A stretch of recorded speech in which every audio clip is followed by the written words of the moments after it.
Hello, friends. How are you today? Well, we've got an astrology reading of the new moon energies here for May 30th, 2022. And the energies are, they're really fascinating. There's a whole lot here about the battle of dark and light. There's a whole lot here about the influence of this amazing energy of Archangel Michael, of divine will expressed on earth in human form. And there's also, I think there's also big challenges to this energy because it invites us to face our shadows, our shadow side of our personality. It invites us to face that which we have denied within ourselves. And from a societal level, it invites us to face that which has been hidden from us, which has been covered over. And we're not at the end of the battle here. We're in the battle. We're in the middle. And it's also pretty far past initiating. So we're in the thick of it, and it requires us, it calls us to have faith, to have inner resilience, and to rely on God, to rely on the divinity that you honor, to rely on the divinity within. Because in times of challenge, in rocky times, in times where you are tested, like, honed, like a blacksmith forges a sword. That's when our inner resilience shows through. And if you've been building inner resilience and spiritual strength, great.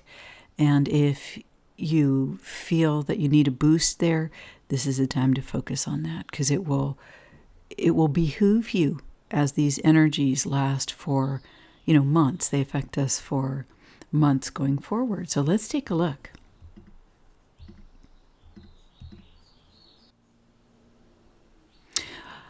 Okay, so this is the new moon, and we've got the moon and the sun at 9 degrees of Gemini. We've got Uranus at 16 of Taurus, which is a new degree. At the last eclipse, it was at 15, I believe. And then we've got some amazing action here with Jupiter and Mars at the same degree, and Mars strengthening this aspect because it's in its own sign of Aries. So Mars strengthening the benefits and blessings of Jupiter as the pioneer. I discussed a lot of this Jupiterian energy in my last video on birth and fertility in children, power and control. So if you want more on this, that was a really good video with a lot of detail about what's going to happen here with Jupiter. Okay, and then we've got Neptune and Saturn both at 25. They're within a degree of each other. And Pluto at 28 with the whole Sedna story. We'll get into that in a minute at 29. So that Pluto trine is very active here, right next to Mercury, which is in retrograde. So the new moon is in Gemini, right, which is very mentally facile, but Mercury's retrograde. So once Mercury both moves forward and then moves into the sign of Gemini, I think that's when we're going to have more energy for talking through what's happening and what we're perceiving and what's going on in this eclipse. But until then, we're in a state of, perhaps a better state to receive these energies, because we're in a state of the mind being, I don't want to say disabled, but it's a little bit off of the offline right now, right? Our mental powers, our powers to speak, it's a little bit offline in Mercury retrograde. We're kind of in this deep sort of ability, though, to review. And so there's some really interesting stuff to review here. And let's address that. Now, here's something that's really interesting. There's a yod in the chart to Poseidon. And I'm just going to point this out. And then as we get into the battle of light and dark. We can talk about this. But Poseidon is retrograde in Scorpio at 14. And the wings of Poseidon are Chiron, the wounded healer, in Aries, and Charithne at 17. So that's a little bit wider, but Charithne is influencing the Chiron energies there slightly. Charithne is from ancient Irish, and this is kind of the energy of an outsider, someone who does things differently. And then here you have Vulcan. So that's actually the blacksmith at the forge, doing that kind of, these energies, very male energies, and very, very, ancient, basic, like this. The blacksmith was an honored, valued member of the community. I mean, you needed the blacksmith to have tools for everything, for farming, for war, for protection. And so right now that energy is retrograde. And it's about 5 degrees from the new moon here. So it's a bit wide, but still influencing it, especially related to the yod. It's at the same degree. Now, what's interesting is this yod point is within 2 degrees opposing Uranus. So we're going to look at that here in the next slide. All right, so here's the new moon. And if you remember from my December 3rd, 2021 video, this exact same, I call it Stargate, was activated. You have Aldebaran down here at 10 degrees of Gemini. That's a fixed star. And you have Antares at 10 degrees of Sagittarius activated. So this is a Stargate. Now, I'm going to explain the energy of this Stargate in a way that you probably have not heard before. So we have the other side of the energy activated about 6 months after the solar eclipse, right, at these opposing energies here. So you can go back and watch that video. I'll link it below if you want more detail on the other side of this story from 6 months ago. So Aldebaran is one of the Archangel stars and represents Archangel Michael. Antares, now a lot of people will tell you that Antares is his opposite, but that is not how I would interpret this. Antares represents Archangel Uriel. Uriel guards the gate between heaven and earth. Between them, Michael is the Redeemer. Michael is he embodies divine will, and he's the messenger of divine will. And his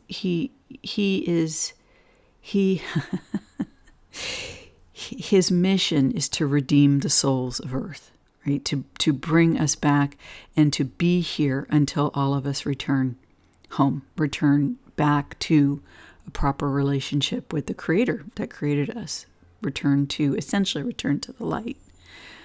Now, here's Antares, and now this I got, all the other asteroids are from my own analysis, but this one I got from Leo King. The asteroid Lucifer is within 1.5 degrees of Antares, so that's a meaningful aspect, and this energy is in retrograde. So this is actually perfect for explaining how this Stargate works. So this is what I feel is the movement of energies here. Essentially, and you have Lucifer in retrograde going towards Antares.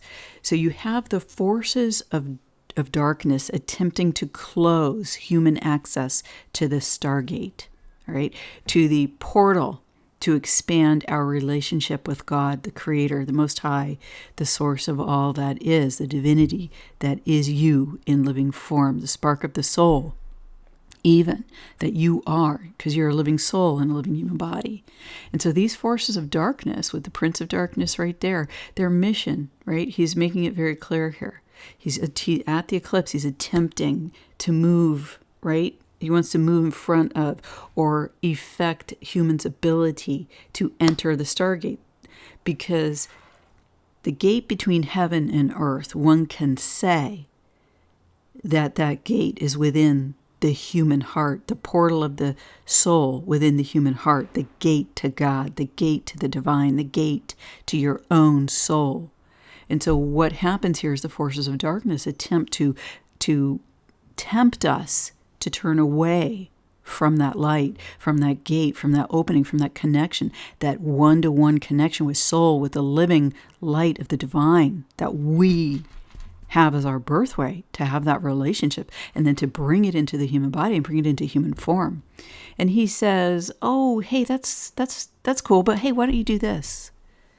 In all sorts of sneaky ways, right? To attempt to turn one away from that portal, to turn one away. You know, everybody's interested in technology and portals and all this stuff outside of ourselves. You have the most important portal of all, inside. And so this connection here between Antares, exactly opposite of Aldebaran, in the sky, you know, of Earth, represents this to us. It's a message in the sky that this gate is there and it's available to us. It's a Stargate. And the new moon is 1 degree from the Stargate. So the new moon is flavored with this, right? So what is the battle between darkness and light? The battle between darkness and light is the battle to keep us out of this portal. The battle is to turn us away. The battle is to maintain one's connection with the living God, maintains one connection with one's own soul while embodied in human form, or to redeem that connection, or to restore that connection, or to resurrect that connection. Okay, and these forces attempt to stand in front and say, "Oh, yeah, but wait, why don't you do this for 10 years?" So, and then as human beings, we have a choice. But look at this, okay? So look at this triangle. It goes down to Varuna, goes up to this Stargate and this asteroid here. And then it goes to Mars and Jupiter. So what you could say is that Mars and Jupiter expand, right, the energy of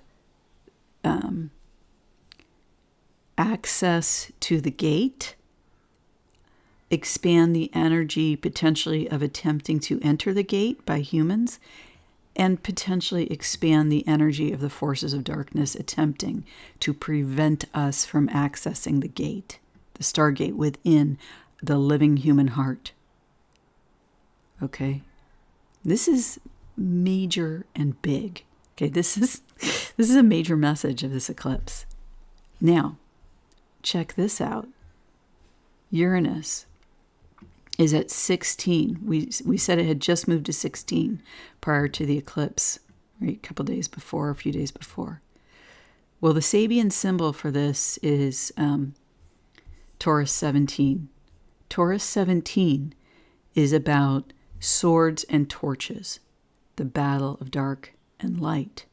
So Uranus is embodying that very same energy of this Stargate at the exact moment that the Stargate is attempting to be blocked, right? And that the sun is bringing the light of transparency to the opening to the gate.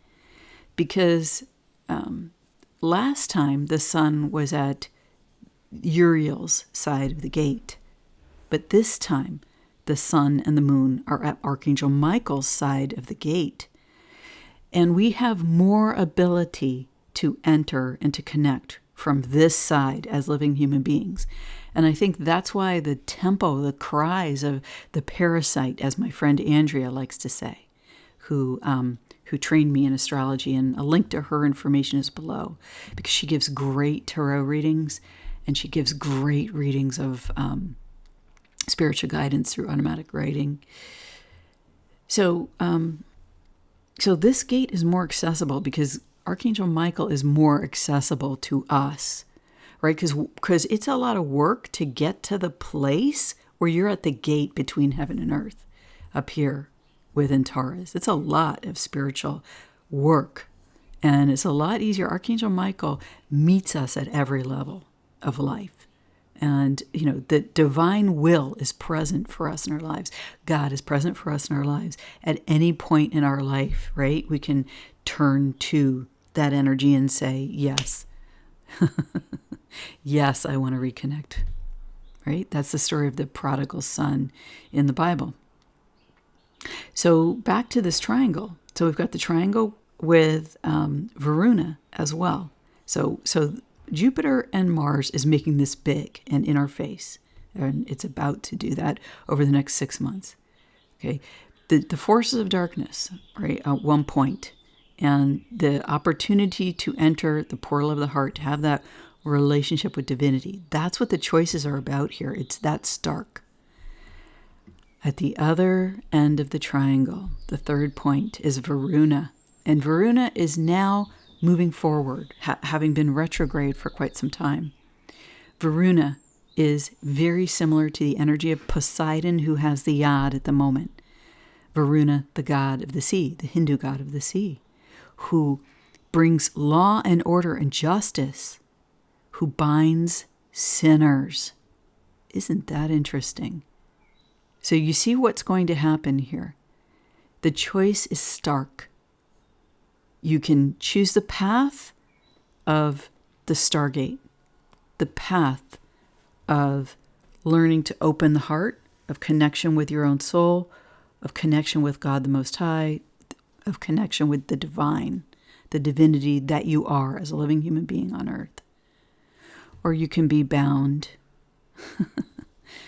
and pursue that path with the forces of darkness and whatever that is.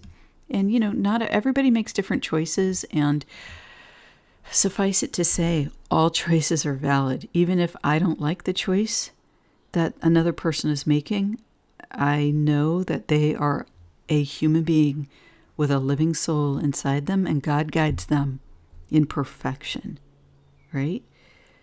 Even if my mind doesn't understand why they're doing what they're doing at the moment, it is imperfection.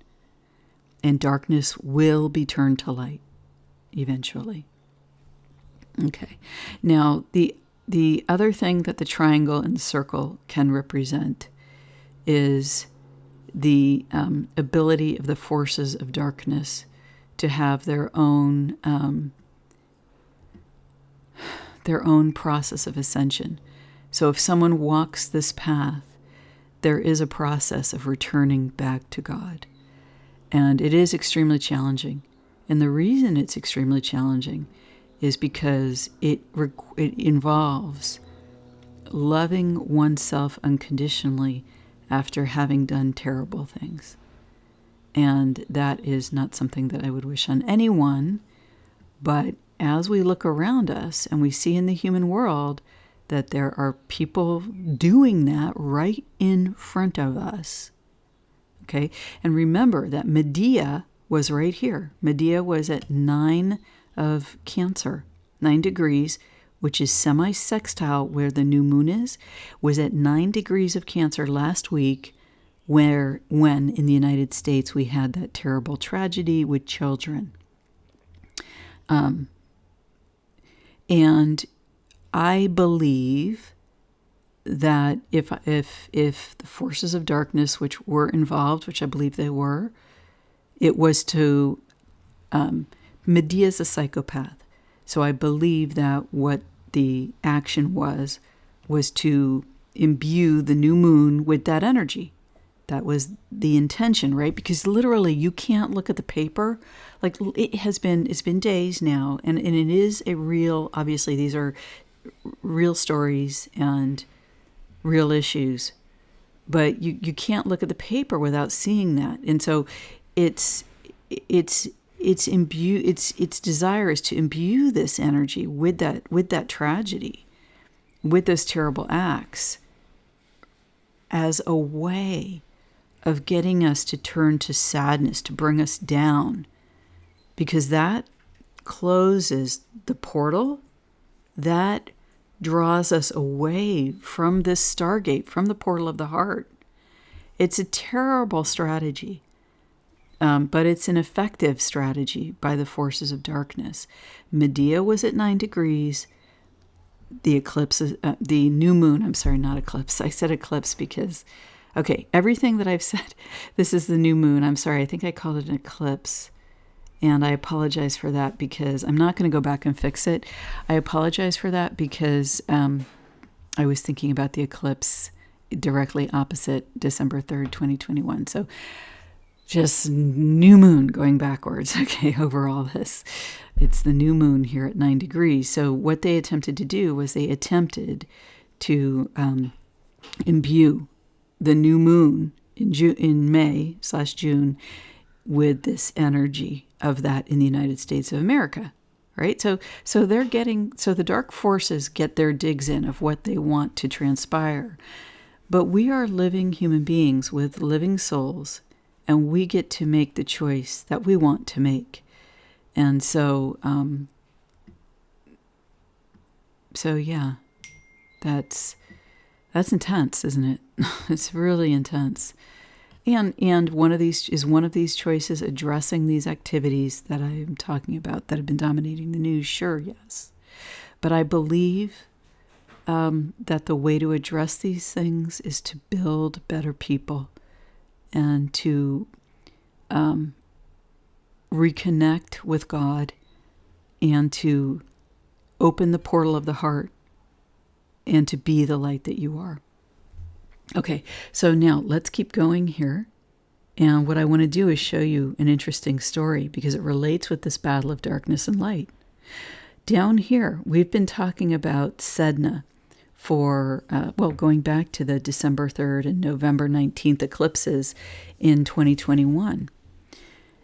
So I explained in detail that story. If you want to hear it, you can go and listen to those videos. So essentially, look at this. Sedna is at 29 Taurus with all of these are exact on 29 degrees. Victory, the asteroid, Selket, the goddess of protection of humanity in the non-physical. I'll just call her that because that is a key story in the astrology that was dominant with the most recent eclipse. And yes, it was the most recent eclipse that I did a video on, the goddesses at the lunar eclipse. So that would be an interesting thing to watch. And then here's Pytho at 29 degrees. So here's what I want to tell you is that this is so amazing. So what we've been talking about is that Sedna is about the tragedy of the human children, right? Now, eventually, Sedna rises up and becomes a goddess, and then becomes a goddess of fertility and even protection. And I apologize, those were my alarms going off.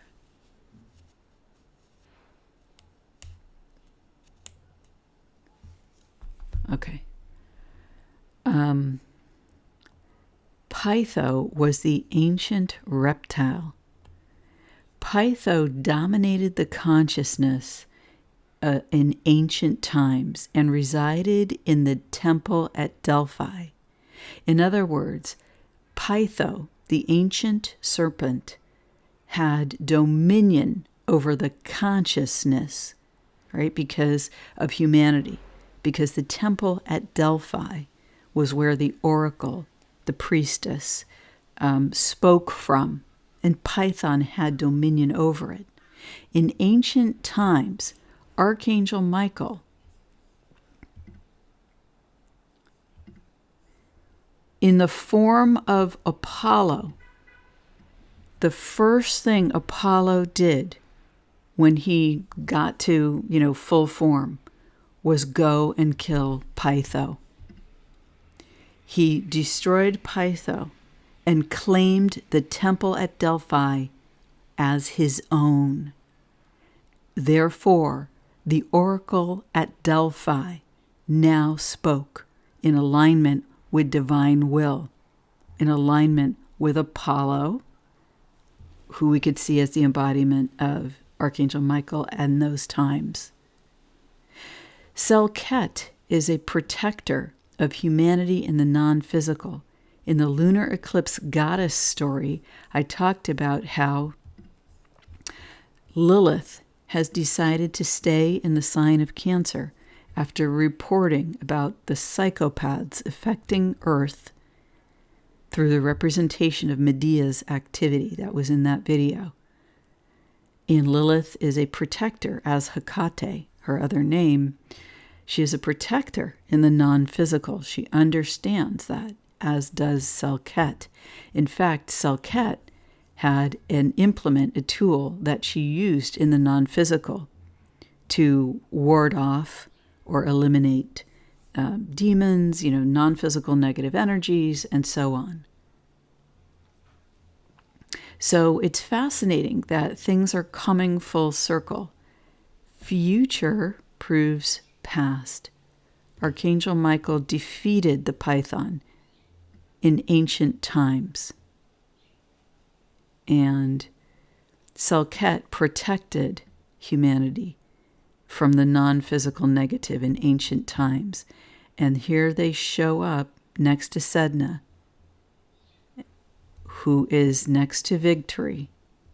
And I believe we will see the resolution of these as we move into the new age of Aquarius.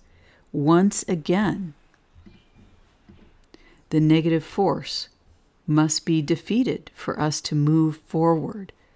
The negative force that attempts to block the Stargate at Antares. Here's something fascinating to get back to the yacht at Poseidon. Poseidon is at 14 Scorpio, and I'm going to interpret that as 14 Scorpio since it's retrograde, which is about telephone linemen laying new connections. And it's fascinating because under the sea, there are many, many, many connections that connect countries, financial systems, internet systems, and so on. And here you have the finger of God pointing at Poseidon, and with the wounded healer and the outsider, right? So the outsider does things in a different way. They're guided by the divine within in a way that stands out. And here you have Vulcan, the ancient blacksmith at the forge, representing ancient human ability to build culture and to build society. And it's interesting because Poseidon is the ruler of the sea, and it's said that our law about living human beings in the United States of America is dominated by maritime law. And I'll let you research all of that on your own because I don't want to go into it here. So what I wonder is if this finger of God here in the chart points to a change in the law, a change from maritime law, right, to human law, the ancient ability of humans to build and do for ourselves as living human beings, the ability of humans to heal ourselves despite great woundings that can make us feel like an outsider.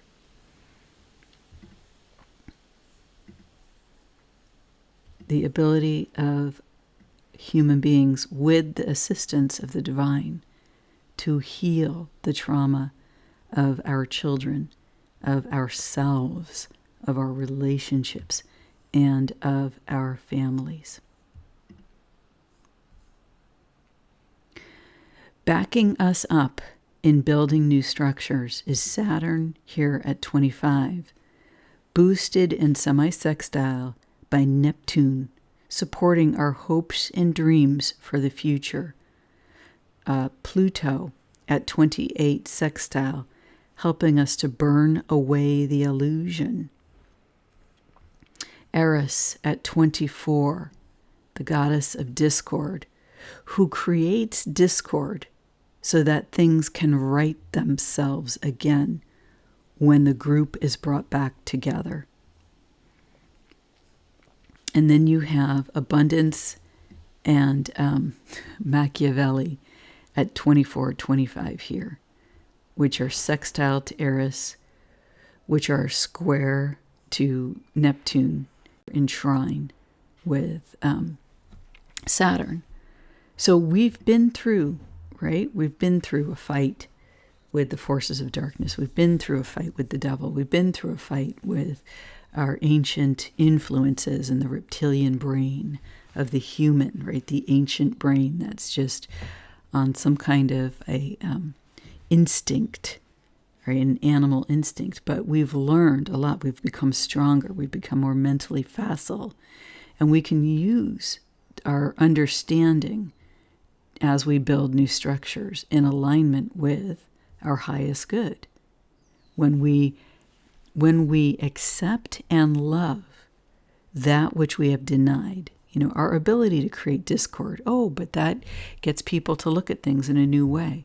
Our ability to be amazing strategists. Oh, well, that can be used to further the ability to learn information that supports humanity, not just empowers individuals for self-gain, which is how Machiavelli's information has always been interpreted, right? But if one is facile at strategy, they can use it for the highest good as well when it's a tool set that is used consciously in alignment with divine will, making conscious choices.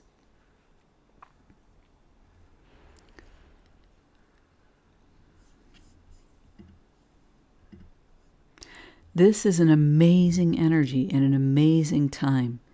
It's not an easy story, but we are in the midst of it. What I would say is choose wisely.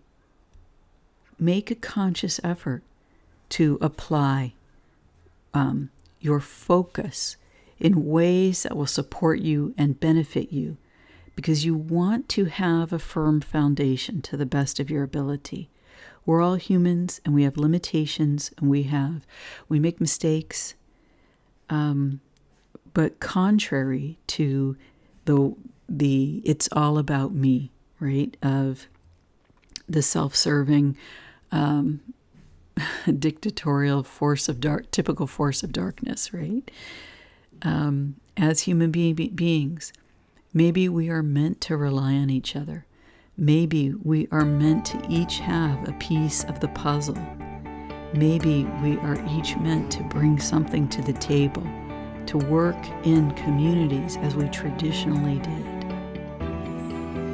It's something to think about, and it's something that can bolster each of us individually. So, thank you for being here. Thank you for sharing this story with me. I deeply, deeply appreciate you are listening to this message. Thank you.